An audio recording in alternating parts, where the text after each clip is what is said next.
All right, welcome. It's May 25th, 2023 at the Deuk Spine Institute. We're getting ready to perform the Deuk laser disc repair on a patient who has traveled from the Golden State. Am I right, folks? California. And she's here with her husband because she's been having horrible pain in her back. Shot? I'm not helping right now, am I? You're doing great. Lay still. Let's get an AP. Now, I'm going to show you something in just a moment when we go back to the lateral view. All right, it could be a little bit more medial. All right, folks. So I want you all to understand, to cure back pain, you have to know where it's coming from. So when I asked her, where is your worst pain? She said, it's here, in this area, but I have it here, I have it here, I have it here, I have it here, I have it over here, and I have it over here. Okay? Oh yeah, and I have it right here too. So how many different areas of back pain is that? Like, let's count them up. We got 1, 2, 3 discs, 2 facets, that's 5. Piriformis, 6, 7. 2 SIs, 8, 9. Trochanteric bursa, 10, 11, right? And then 12. 12 with the ischial tuberosity tendonitis. So all of this pain, and it's not coming from one source. It's not coming from the L5-S1 disc.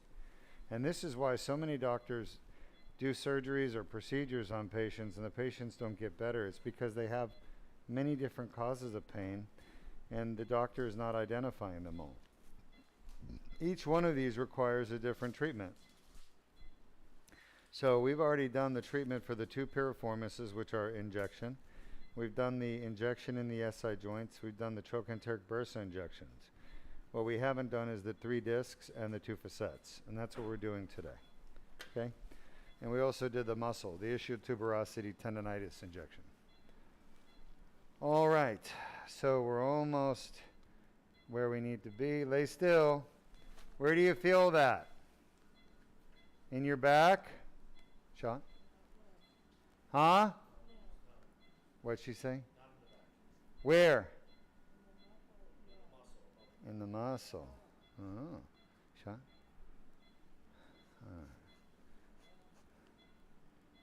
Let's take a shot. Boy, she's moving too much. You're either holding your thing down too long. All right. So give me a second, Jordan. Let's just take a look. Shot. Shot. Yeah, we're right at the back of the disc. Shot. Yeah. Give me an AP.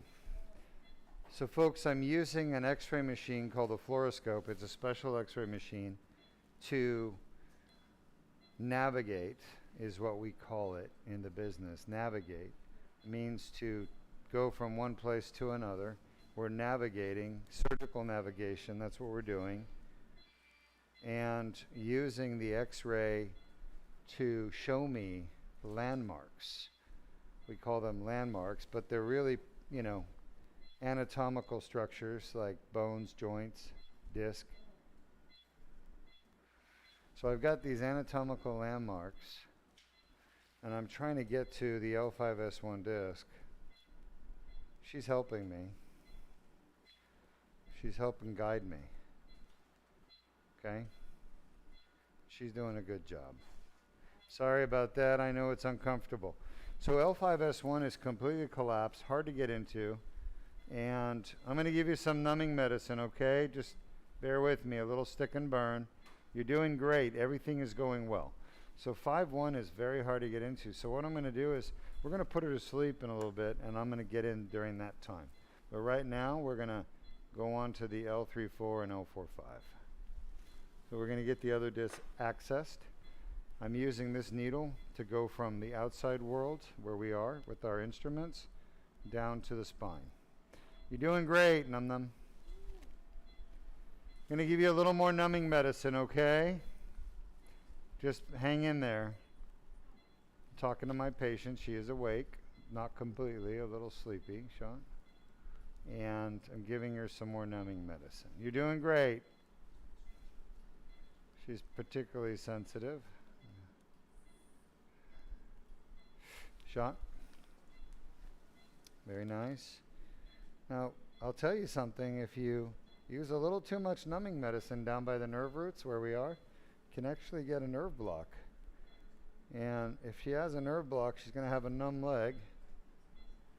And she's going to tell me after surgery her leg is numb. And that's not bad. It's not a... Where do you feel that? Where?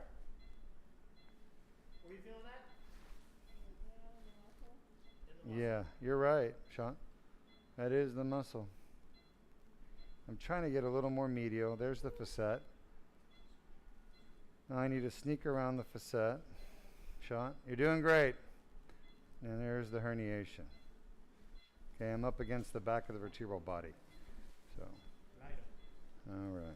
I'd like to get into the disc. Relax, you're doing great. So I'm banging against the top of the vertebral body, almost in the disc. And I'd like to get into the disc. That's where we really need to be, in that disc. Just relax, okay? You're doing great. I probably need to come back just a little bit, Sean. And what I like to do, Sean, I can sometimes flex the needle. Doesn't look like it's going to work. So I'll actually go back like that. You see what I just did there? And I'll grab some facet capsule. And using the beveled tip, it'll guide the needle where I want it to go. Sean? Yeah, it's perfect. Relax, you're doing great. Everything's going quite well, okay? So we're in. In like Flynn. One more to go, and then we're going to put you to sleep. And when you wake up, we'll be all done. So far, yeah, she's doing wonderful. We've lost about 3 drops of blood. We're not losing any blood. You just lost 3 drops. That's all. All right, shot. Now I'm going to go to 3-4. Everyone agree, left 3-4, 4-5, 5-1, correct? Shot. All right. Shot. Shot. Where do you feel it? All right. Muscle in the back, right? Muscle and butt. Uh-huh. Shot. And the key here. Where are you feeling that? Muscle. There's the herniation. You can see it. Feel it. Are you comfy? Yeah? Not that comfortable, are you? I don't blame you. I wouldn't be that comfortable either, to be honest with you. I don't blame you for being uncomfortable. I'm sorry. I'm just trying to get our last positioner in. And you're clamping down on that L5-S1, not making it easy for me. But we'll get in there. I'm not worried about it. Won't be able to test it, though. All right. Are you better now? So I'm going to ask you a couple of questions. Help me out. How long have you had your back pain for? How many? 30 years. Holy mackerel. I didn't even know you were 30 years old. You look younger than 30. 30 years, folks. When did it happen? 19. Well, I'm not going to give you the year. I'm not going to write the year. But it happened a long time ago. Was it an accident? No. All right. Are you comfortable? So we know, I believe, based on where she showed me her pain is on the disc, L3-4, L4-5, and L5-S1 are causing her problem. You comfy? No pain? Where's your pain? Okay. How bad is that on a scale of 1 to 10? All right, sorry about that. Is that where you typically get pain? It's okay. We're just testing your disc. The good news is we found one of the bad ones. Wow. You guys could see that, right, Henry? The back arch. You could hear her. Yeah, you're good. That'll be gone when you wake up, I promise. So good news. We just confirmed one of the discs is certainly the cause of her pain. All right. Just let that feel better. Let that feel better. Just take 3 deep breaths. Take 3 deep breaths for me. So, folks, what we did was we just confirmed that the L4-5 is indeed a cause of her pain. Now, Jordan, show us on the x-ray. Henry, go to the lateral view. You can see the tear in the back of the disc right there. Yep, that's the annular tear. Show us the exact spot her pain's coming from, Jordan. Yeah, right there. Just put your arrow right, little left, right there. That's it. If I go in there with a laser, hit that spot, which we're going to do, pain will go away permanently. Pain that she's had for 30 years. Our last patient had 50 years of back pain. She's still feeling it. That pain's going to be gone, sweetheart, when you're done. All right, is that better? All right, how bad is that on a scale of 1 to 10? 10? Yeah. Is that where you get your back pain? So she got 10 over 10 concordant at 3-4 as well as 4-5. And we're not going to be able to test 5-1, like I said. You're good.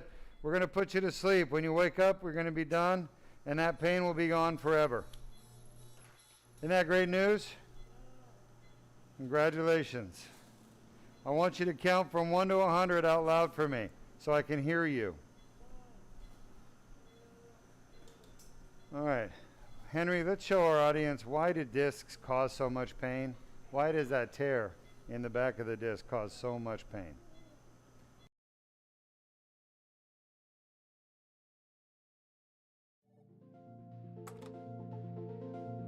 Traumatic injury to the disc can cause annular tears to form.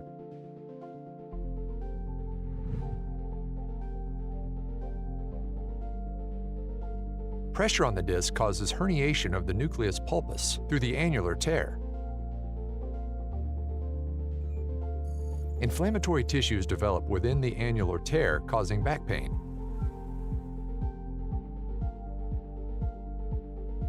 The inflamed annular tear generates pain signals.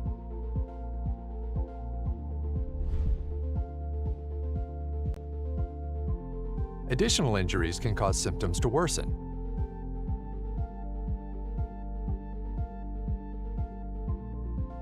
Inflammation from the annular tear can spread to nearby nerve roots, causing leg pain.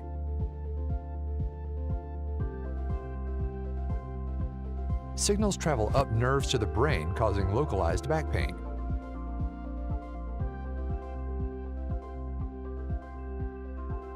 Pain signals reach the primary somatosensory cortex, causing conscious awareness of pain. If you have a herniated or bulging disc and back pain, submit your MRI for a free review at www.mri.deukspine.com. That right? All right, welcome back. You can see now, why does a herniated disc actually cause so much pain? A lot of people think they don't have a herniated disc. They tell me I have a bulging disc, not a herniated disc. Same thing, folks. Same thing. Herniated disc and bulging disc, no different. It bulges a small herniation. On the other hand, some people say, I don't have a herniated disc, I have a degenerated disc. Again, same thing, no difference. All right.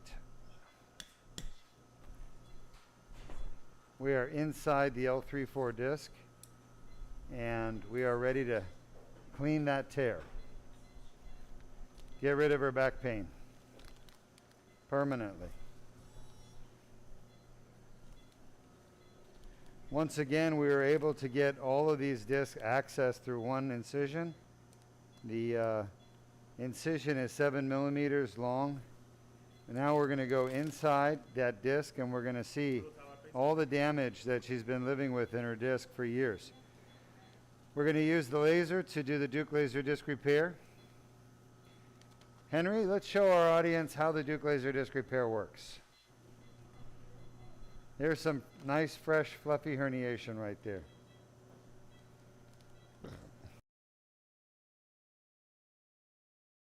Disc herniations are a common cause of chronic back pain.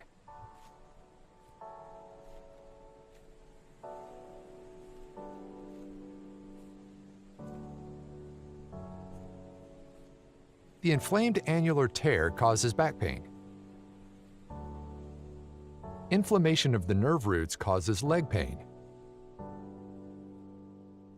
A Band-Aid-sized skin incision is made.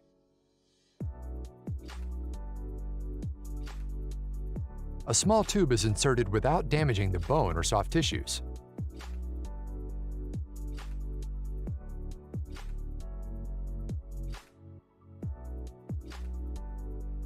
The laser removes the herniation and debrides the annular tear.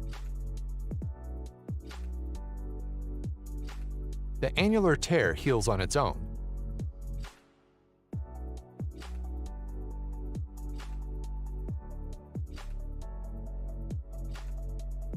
If you have a herniated or bulging disc and back pain, submit your MRI for a free review at www.mri.deukspine.com.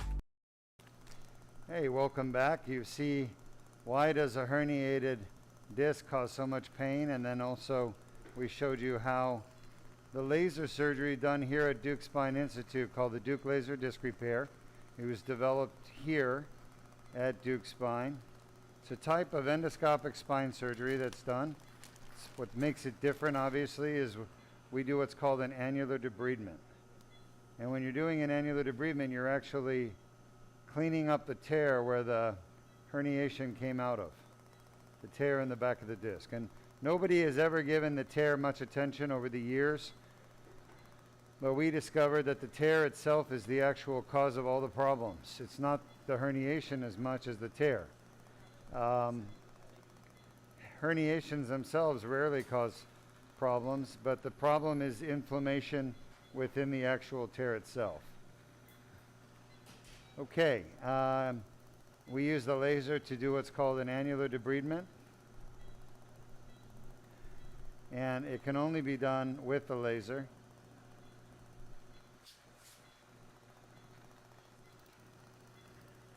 And that's why we call it the Deuk Laser Disc Repair. The laser is an incredibly safe tool. You see the laser fiber there is about 1 millimeter wide.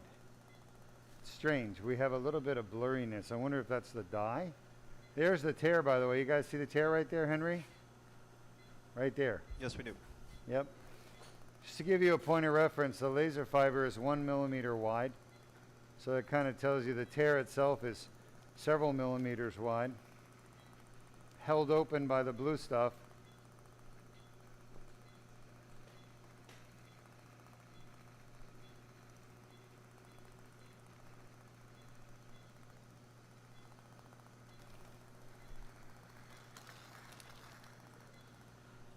Any questions from our audience? No current questions. All right, I want you to all look at this tear right here, and remember, this tear is causing her 10 out of 10 pain. We tested it, and this is exactly 10 out of 10 pain. So people say to me, Dr. Deuk, what are you doing in there? Well, I'm cleaning a tear that's in the wall of the disc. If you watch the earlier animation video, you'll see that tears are not normal. You should not have a tear in the wall of your disc. The wall holds the jelly in place. And when you tear the wall, it lets the jelly in center, called the nucleus pulposus, it lets it come out through the tear. That then gets stuck in the tear, some of it does, and that part that sticks inside the annular tear causes a lot of inflammation. And it's that inflammation that leads to pain. By the way, I think we finally completed our study on chronic back pain. And we're going to submit it for publication soon. I've always said 85% of back pain comes from herniated discs. It looks like it's going to be around 75%. I still don't have all the numbers back yet. We're going to send it out to the statistician to look over the numbers and compile the data. But we're going to have data such as what disc is the most common to cause back pain in the lower back, what disc is the most common to need Deuk laser disc repair, basically, and what are the other causes of back pain, how common are they, And we're going to probably publish this data in a journal. I have to decide which journal we're going to publish it in. I need it. Huh? Thank you. Everything good? Yes. All right. So you can see the annular tear, and you can see some of the herniation, the blue stuff. I don't know why it's a little hazy. I think it's just the dye, maybe. Luis, what do you think? Yeah, some dye. Some more. Look at that, guys. There's the inflammatory tissue. That's it. That's the bad guy right there. Thank you. Henry did a very nice video collage of several of these inflammatory pockets located within the tear, on the walls of the tear. Ah, shit. I just realized that's what I forgot in my animation. Ah, darn it. Well, I'm glad I did the case.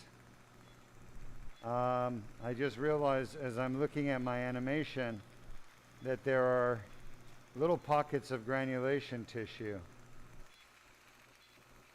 that I need to include in my animation for it to make sense.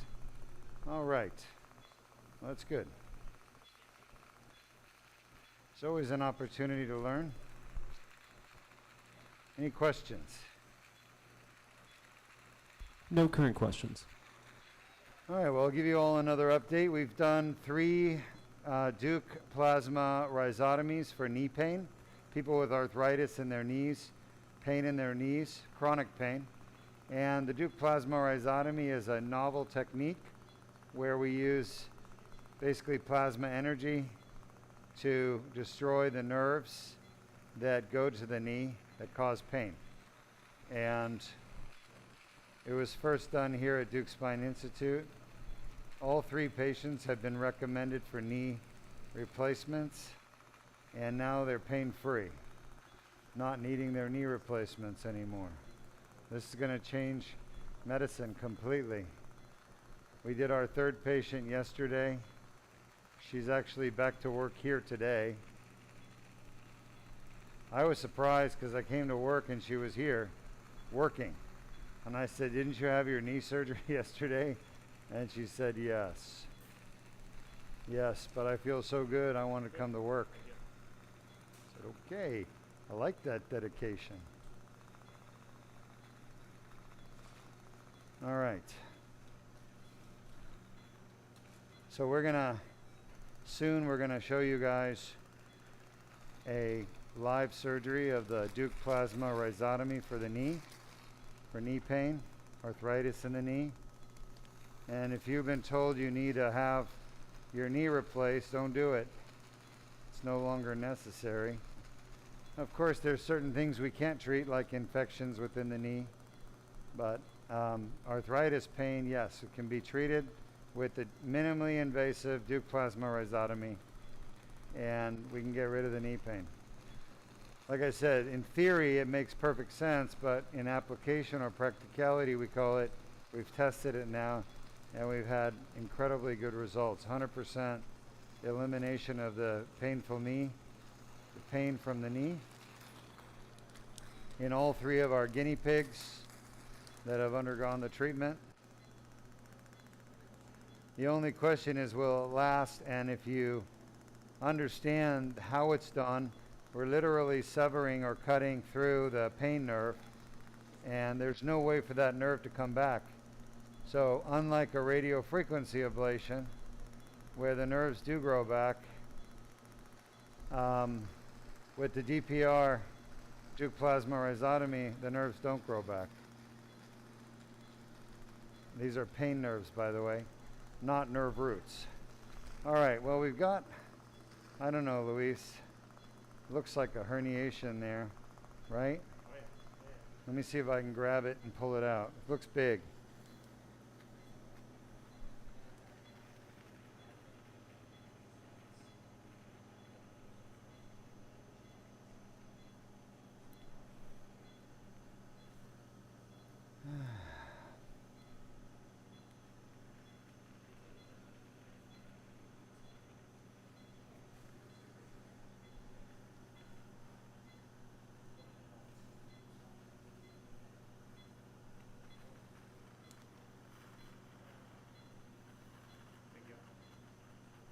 We have a couple comments. Sure. This first one comes from Canes25 on YouTube, and they said, I'm going to take a guess that L4-5 is most common. Yeah, you're correct. L4-5 is the most common disc. And honestly, if you look at the data, like old data on what disc gets surgery the most common, the microdiscectomy for a pinched nerve, it's L4-5. So it's not surprising that the most common disc for back pain would also be L4-5, right? But you're correct. That is the case, and it is L4-5. Now I don't have the numbers yet, but I could tell you L4-5, L5-S1. It's a close call, but we're going to have some specific numbers soon. Again, 4,000 patients with back pain. We looked at all of them individually, and we've now identified the primary source of pain, which is the herniated disc annular tear. I'm pretty sure facet is second.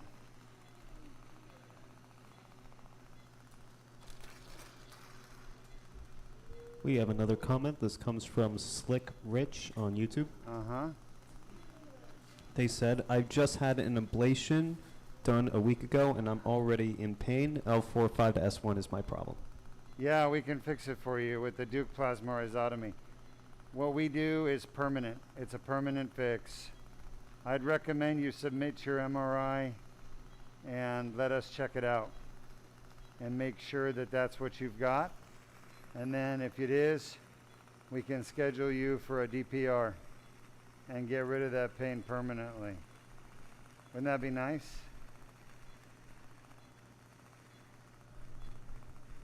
And we have a question from Canes25 on YouTube. Sure. They asked, what about elbows? Epicondyle pain?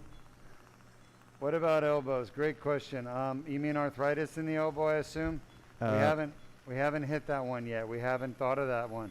We literally started with knees because, well, we started with facet joints, obviously, facets, and because it's a spine thing. And, you know, we knew what the problem was, that the RFAs were doing the right thing, but they just weren't powerful enough, and they weren't really getting the whole area where the nerve is. So we made that modification. But yeah, we're going to apply it eventually to every joint that has arthritis, even fingers. And since Canes25, I feel like you're part of our team here. We've just acquired the name Deuk Joint Institute. So, history again being made. We've always treated joints, but not with surgery.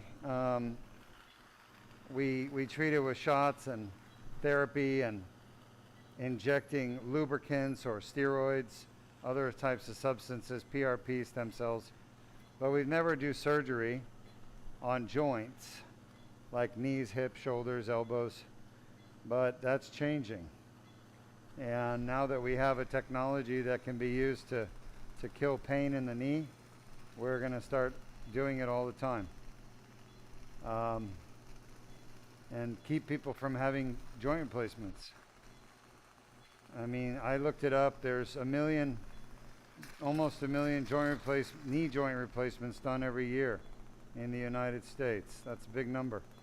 So if you took all those people now, you can do Deuk plasma rhizotomy instead. Think about that. All those knee replacements no longer need to be done. Unfortunately, it comes down to the same situation where we're going to be fighting the implant companies because they're going to want to keep putting artificial knees and hips in, and they are worth billions of dollars. They have lots of backing financially, investment capital, private equity, VC, whatever, you know, big time investments. And those people want money. They want money. They don't care what the patient has to go through to get their money. But we want our patients to be fixed without having major surgery, and we want them to be fixed permanently. So we're pretty much at odds with the entire industry. And in the end, I think what we're doing is what's in the best interest of the patients. So I think it's going to prevail. I think whenever you do what's best for the patient, the whole reason you do medicine is for the patient. You're not supposed to do it for greedy companies. You're supposed to do it for the patient. So if medicine is really about the patient, then how could you not do what's best for the patient, right? So I think, there's a piece of herniation. I think basically that despite the fact these companies are going to be against this new technology that doesn't use implants, they're going to lose, because in the end the customer is the patient, and they don't want a metal knee, a metal hip, a metal shoulder, a metal finger. They don't want that. They want something less invasive, that works better, and that lasts. And that's what we now have with Deuk plasma rhizotomy. All right. We don't know about the lasting part, but for the knees, because we just started doing them, but I feel very confident that it is going to last. How's my irrigation, guys? Okay, let's do it next time before it runs out. You're doing great.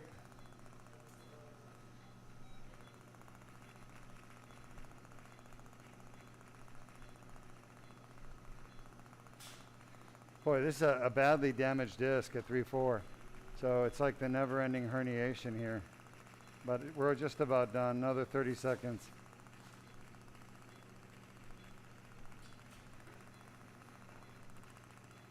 We have a comment from Canes25. Sure. They said, maybe I can be your first elbow. I do it. All right. I'll keep that in mind. Just remind me. I'll have to talk to my team and make sure that we can do that. Where do you live, by the way?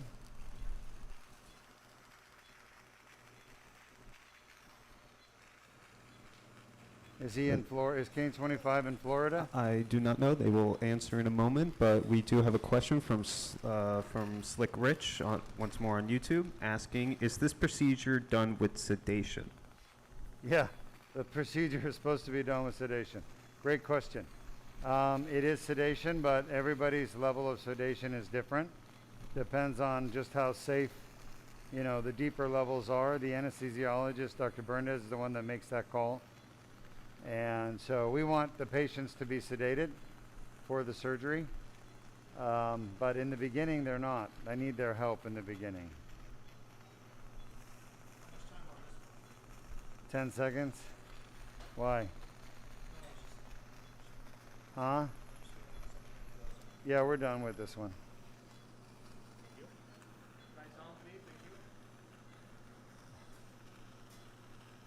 Looks good.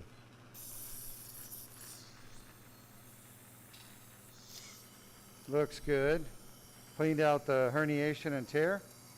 I'm going to do a little antiseptic to irrigate out the wound. Great questions.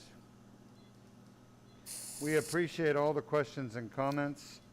It's a great way for people to learn when you ask questions. Canes25 commented once more, actually both my knees are bad. I can't wait to see your results. Both your knees are bad? Yes, and he can't wait to see your results. Whoa. I believe your procedures will change medicine. Yeah, I would be happy we'd be happy to help you with your knees. Whenever you're ready. We're going to start rolling it out now. By the way, look at all the pieces of herniation, right? They're just kind of laying around because they float out of the tube and they kind of float onto the operative field and they're kind of everywhere. But we try to send at least a few pieces off to the pathologist for them to just look at it and make sure it's just regular degenerative disc disease. All right, we're going to bring the fluoro back in and we're going to do our second disc here. Yep. which is going to be the L4-5. The last one we're going to do is the L5-S1.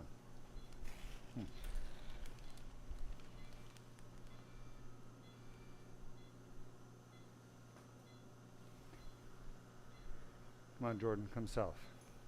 I need that dilator, please. Come south, Jordan. A little more south. Tenor that up. I need that dilator, please. Relax a little, Luis. Relax a little bit. I can't get this in. Huh. Shot. Okay. Interesting. Thank you. Shot.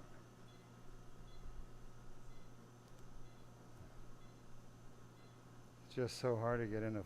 All right. All right, so that's good. Leaving the guide wire, taking the needle out. We already have an incision.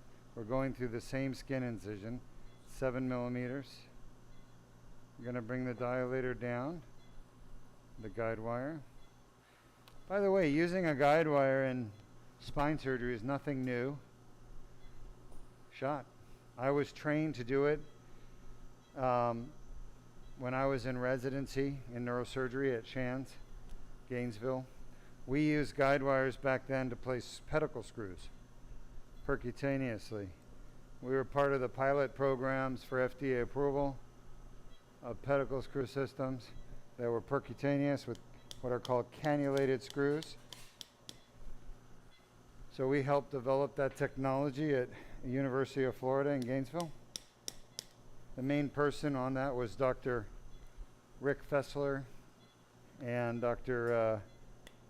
Rectine, Dr. Michael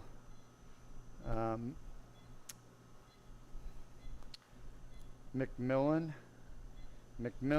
Rectine, Fessler, and the one whose name I shall not say.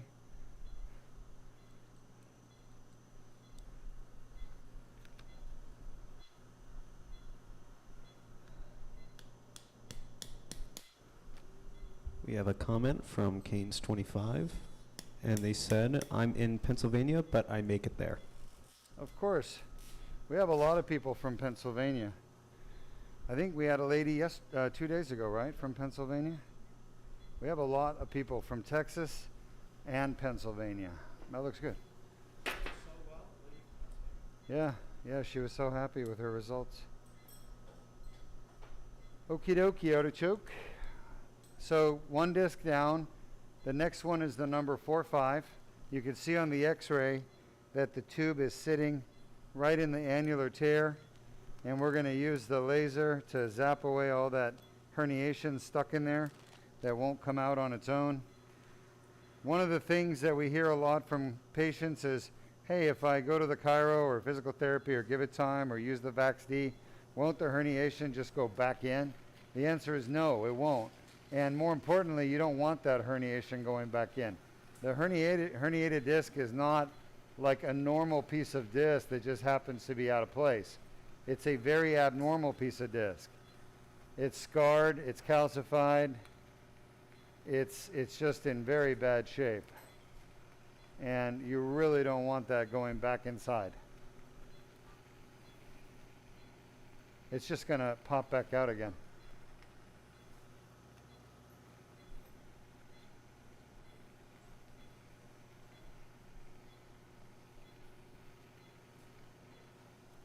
See how ineffective the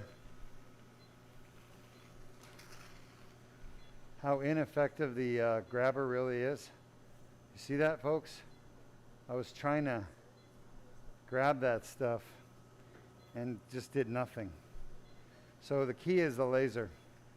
Grabber by itself is useless in this surgery, but that's what surgeons use. They use the grabber. That's all they use. It's called a pituitary rongeur.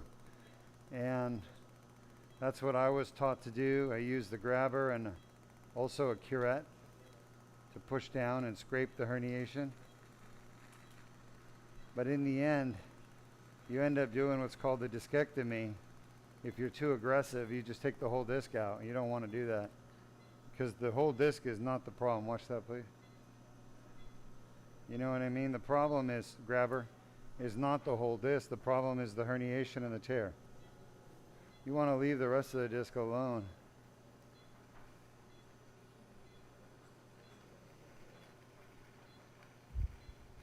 We have a question. Yep. This comes from Slick Rich once more on YouTube, and they asked, does this procedure help with arthritis? Yes.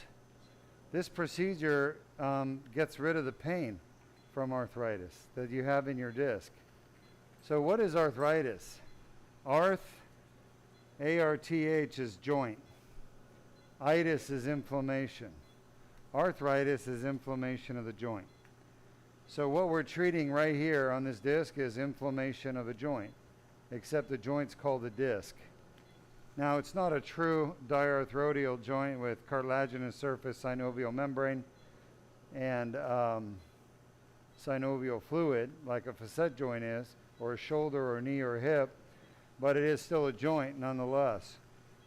And arthritis, technically speaking, is a disease that affects synovial joints, but the disc also gets it, and it's just simply inflammation of a joint. So this is arthritis. We are treating it, and we're getting rid of the symptoms. We're getting rid of the back pain, leg pain, weakness, numbness, paresthesias, getting rid of all of that with this surgery. The one thing we cannot, and we actually get rid of arthritis too, right? Think about it. What causes the arthritis, Dr. Berndes? Inflammation. And what causes the inflammation? The herniation. So by cleaning the tear, debriding it like we are now, we're getting rid of the inflammation. We're getting rid of the arthritis.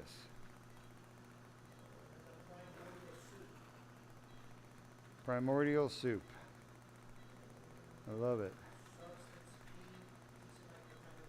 Yeah, substance P. Yeah. Nice, Dr. Berndes. Inflammatory mediators, we call them, for sure. Cytokines. Mm-hmm.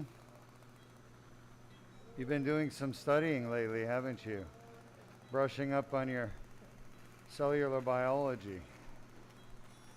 I like it. Anyway, that is what we're dealing with, is inflammation.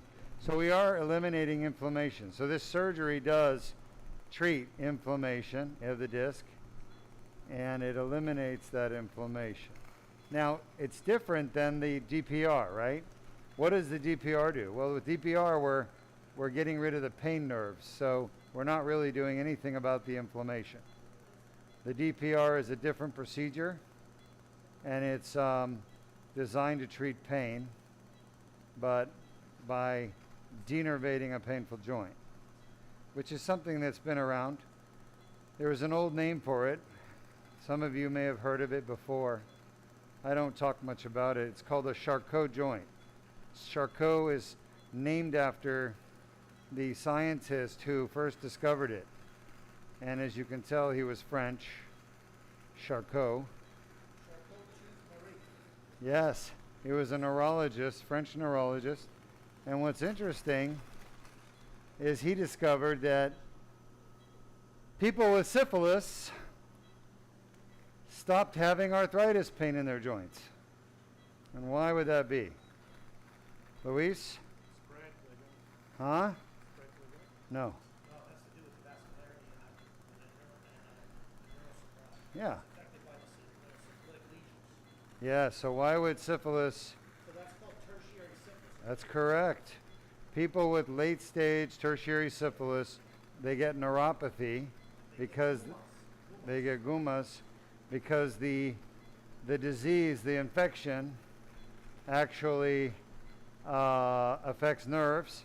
And he noted that the people with horrible knee pain stopped having knee pain. So he said, hey, syphilis can cure knee pain, can cure joint pain. And he was the first to describe it. We're almost done. As a Charcot joint. And that's, it means a denervated joint, a joint that has no feeling. So, not all things about syphilis are bad, I suppose. We do have to have some humor in surgery. Grabber. We're done with this joint, with this disc. So the difference between Deuk laser disc repair and DPR is that Deuk laser disc repair gets rid of the inflammation. The DPR, wait, actually, let me get a little more here. The DPR gets rid of the pain, but not the inflammation. And the inflammation stays. But the best we could do for those joints is to get rid of the pain and preserve the movement. So if you stay around and listen to enough of my talk, you guys will learn something. I think I have the smartest employees in the world because they get to listen to me all day long talking about medicine. Yeah, and Berndes. They get to hear both of us. It's quite interesting. Look at that. That is cool. You guys know what that is? That's called brown fat. It's brown colored fat, literally. And as opposed to less brown fat. So brown fat stores energy, just like regular fat. But it has more, huh? Well, you see it right now in the foramen, right? So, yeah, there's certain, brown fat goes to certain areas. Brown fat has more blood supply, so it can be, the energy stores in the brown fat can be accessed more readily.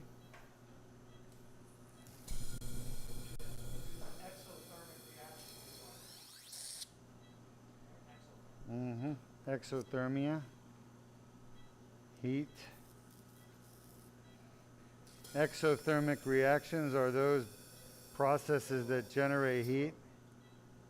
Endothermic reactions are reactions that take in heat to happen, like baking a cake, right? That's an endothermic reaction to the dough, flour, yeast, water. They need heat to make the reaction happen. What?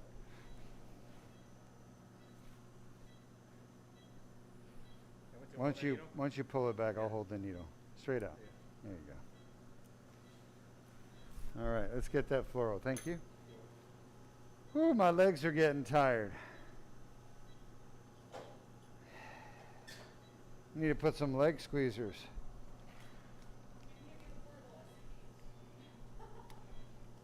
I was talking to a patient about their bad knee, and they want to get this Deuk plasma rhizotomy done on their knee. And I said, yeah, you know, you got to avoid all the complications of open surgery, right? Shot? And they said, yeah, my friend had a knee replaced, and then they went back for the second one shot, and they died from the surgery.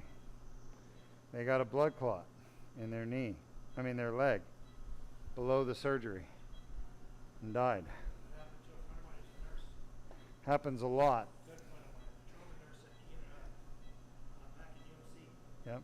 We're not going to have that with the DPR because the patients aren't down at all. They're literally up walking around the same day without metal, without major surgery.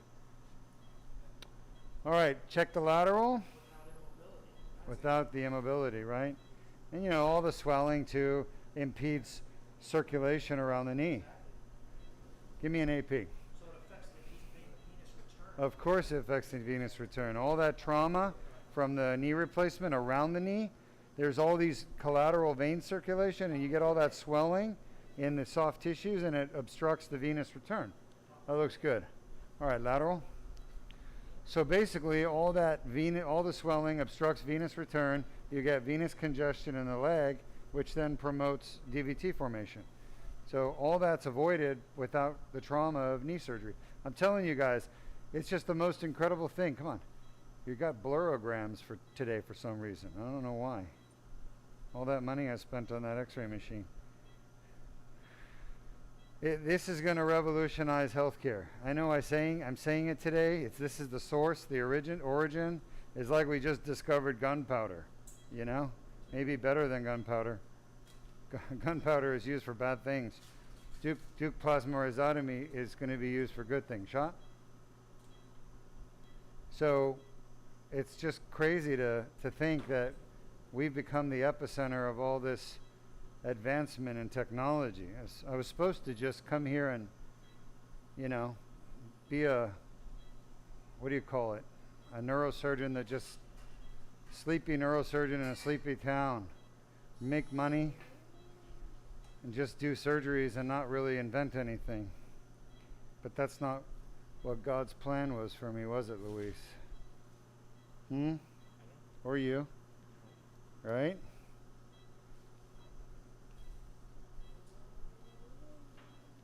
You're all right. Shot? Yeah, she's not happy with me.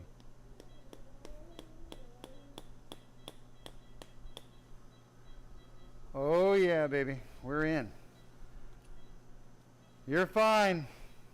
See how that worked, folks? So in the future, if you can't get into a disc because it's too collapsed, just make the patient sleepier. You know, give them some time to relax and sleep. And then you can actually get the guide wire dilator down there. And then you can get into that disc with the dilator. Yeah, you got a cold weld. We got a cold weld. I can see both moving. So let's try to get that dilator out. So this will be our last disc, and then we're going to do the Deuk plasma rhizotomy next, which will be to kill the pain nerve to the facet joints. I don't think it's going to be that bad. Could be wrong.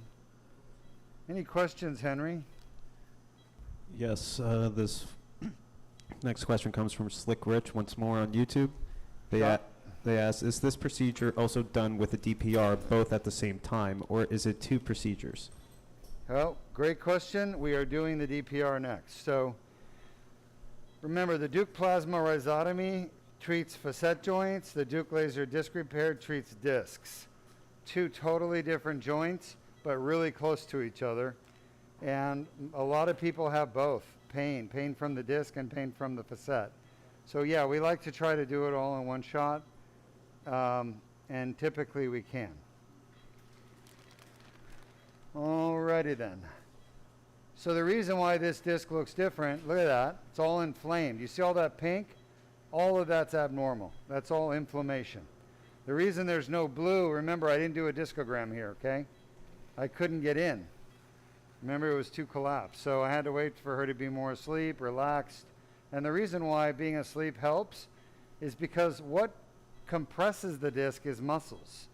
Your muscles in your back, when they spasm, they tighten down and clamp down on your discs. And when your discs act up, they cause the muscles to tighten down. So it's like a vicious cycle of pain.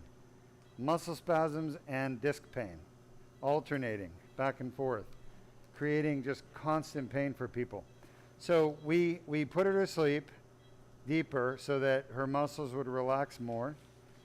And then that give me a half a millimeter of space to get in there. And I just, drove the dilator in with a hammer. But you gotta make sure you're on the disc when you do that, because if you're missing the disc, you're gonna drive that dilator into the bone inside the vertebral body, and then you're going to be doing a kyphoplasty instead. You don't want to do that.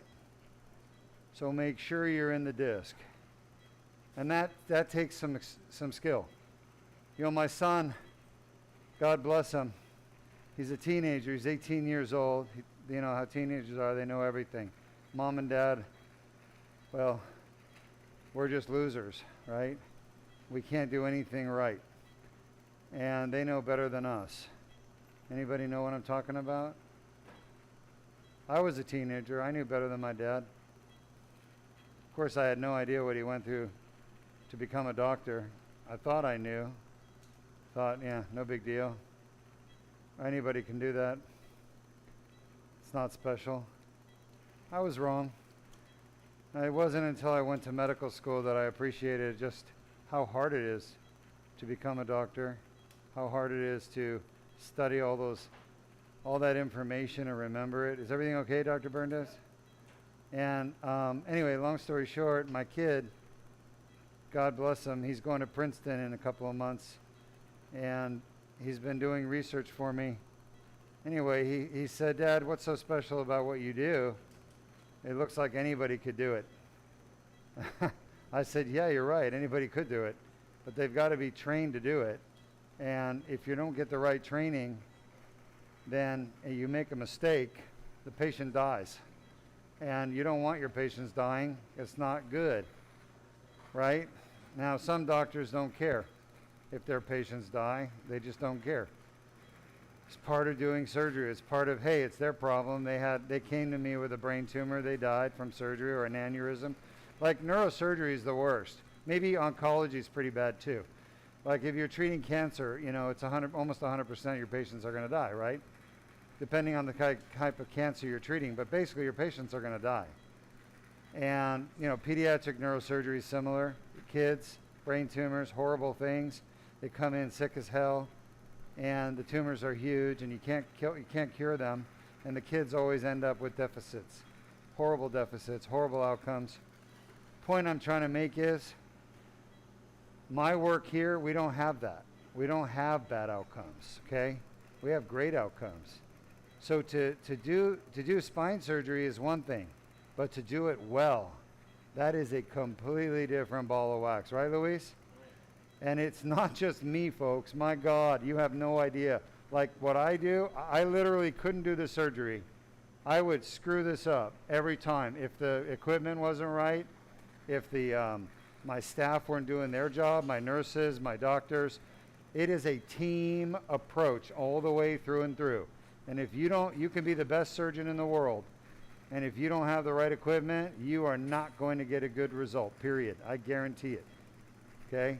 And I'm talking about the assistants in the OR. I'm talking about the nurses, the anesthesia, the equipment, the grabber we use, that pituitary I use. Look at all the calcium, by the way. Look at all that calcium. Calcium right on that tear. That's old. This is an old tear. That's scar tissue and calcium. Anyway, what I was saying is I remember this because I was a bit spoiled. Came out of the best neurosurgery training program. We had always the best of everything. Best microscope, best fluoroscope, best everything. And I went to private practice here in Florida in Brevard County, and I went down to this hospital called Wusthof in Rockledge. It's been around for a long time. And I got called in the middle of the night, patient with a bleed in their brain, needed me to go in, open their brain, suck out the blood clot, save their life, right? Should be pretty easy, standard stuff. Well, when I got to the operating room, I said, I need the drill so I could drill a hole in their skull. They didn't have a drill. They said, we don't have a drill. I said, what do you have? They said, we have this little burr hole drill thing, like a hand drill. Like, I'm used to a pneumatic drill, right? State-of-the-art stuff. And they had this little hand cranker drill, like literally one of those ones you see the carpenters use from the time of Jesus Christ himself. Like, I honestly think it might have been Jesus' own hand drill, like a few thousand years old. And they're like, here, and I'm like, what the hell do I do with this, right? They're like, oh, I said, when did you get this? And they said, that was when our previous neurosurgeon was here. I said, but you haven't had a neurosurgeon in this hospital for like 30 years. And they said, yeah, that's when we bought it back in the 1970s. And I said, no. This is not good. The patient's dying. We need the real stuff. Get it out. And honestly, they just stared at me with blank stares. So it's that kind of stuff, like patient's life on the line, that makes you as a surgeon realize, holy shit, if I don't have the right equipment, these people die. So you need the right equipment, the right staff, the right everything to have a great result. Okay, I'll just tell you that right now. So, no, we're done. So when my son came to me and said, oh, your surgery, can't anybody just do it? I said, yeah, they can, but they don't have everything they need to do it. And I don't think he still understands that. So anyway, hopefully he will someday. All right, we're done here. Let's just take a peek at that nerve. There it is right there. You guys see the white nerve? See the blood vessel on it? Right there at like 10 o'clock. That is a vein sitting on top of the dura, just under a thin membrane of fat. That's the L5 nerve root on the left. The S1 root's going to be buried in that fat there. We're done. Next is going to be the Deuk plasma rhizotomy. Woo! Hope you're enjoying the show. Let's get the scope off. Thanks. Nope. Nope. Stop trying to grab things that I'm dropping, all right? Just hand me and then pick up. Be smart. We don't want any needle sticks.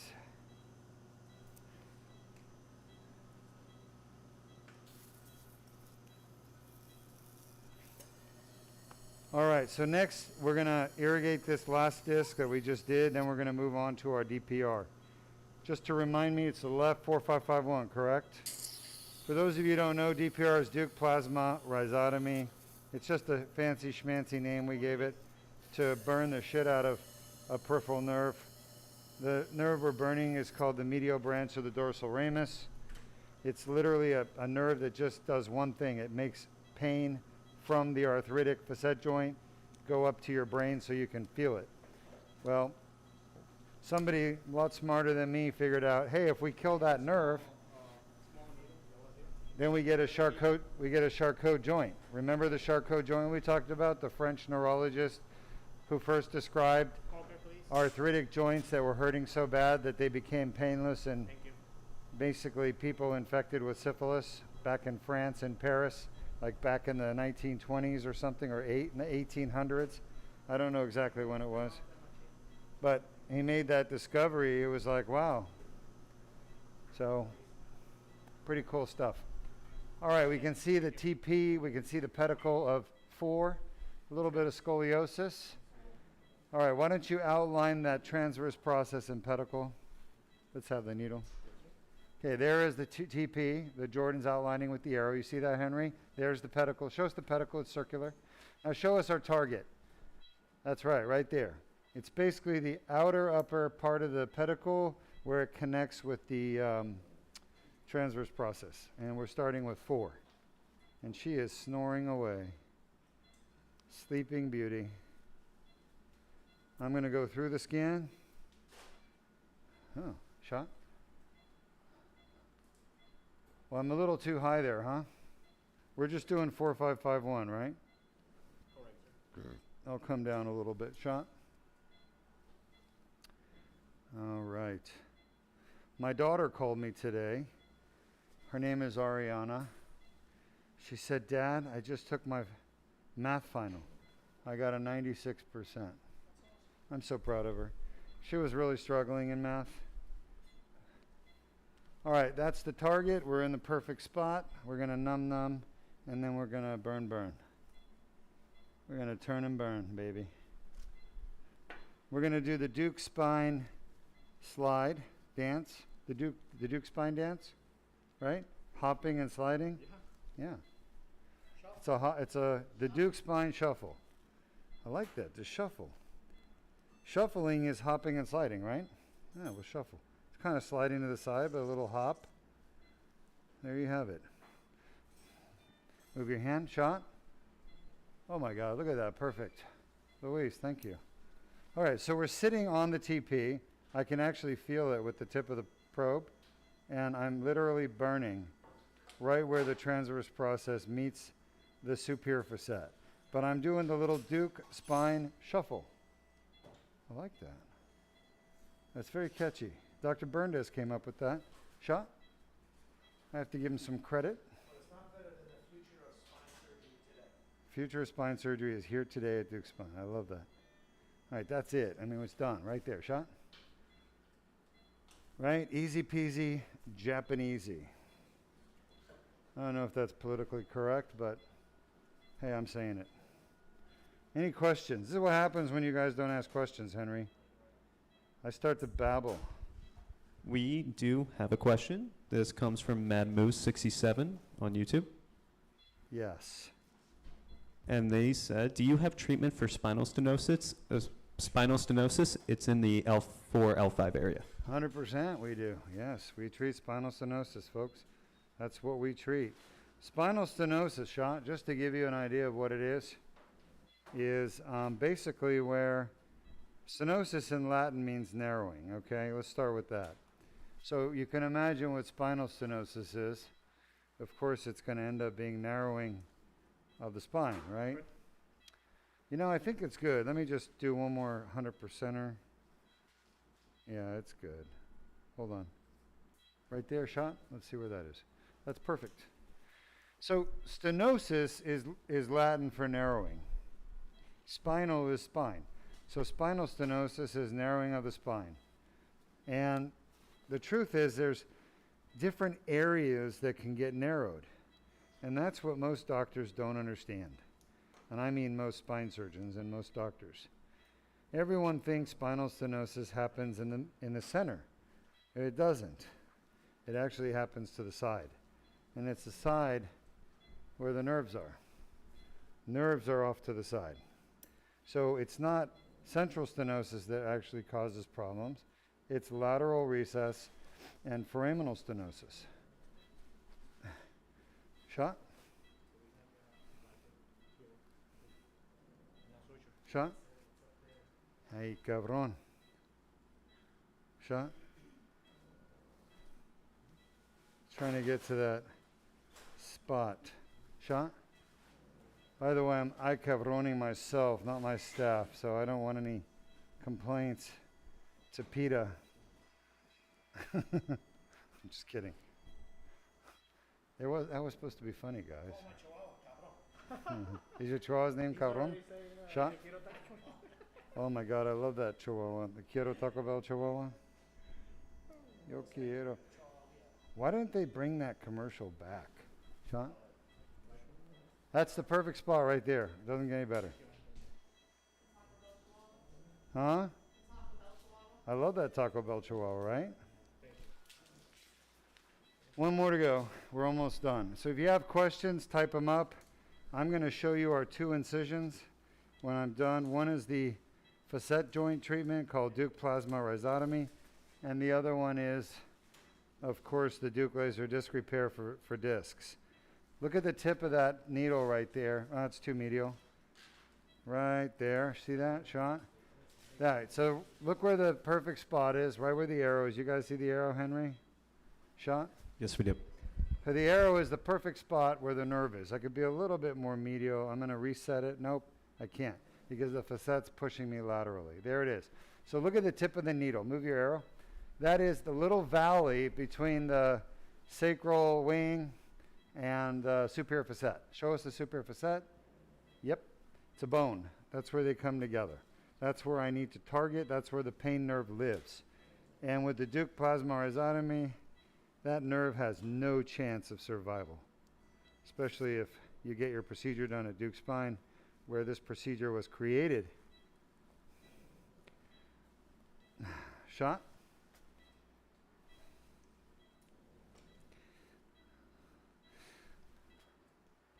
Too low. Redirect. Shot. That feels pretty good. Too high. Redirect. Shot. Perfect. Doesn't get better than that, right, Jordan? All right, let's see. It slipped on me. I got to find the right spot again. Shot.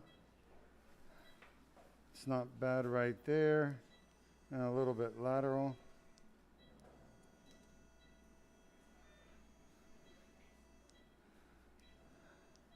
Well, I've enjoyed having you all. Shot. That's the perfect spot.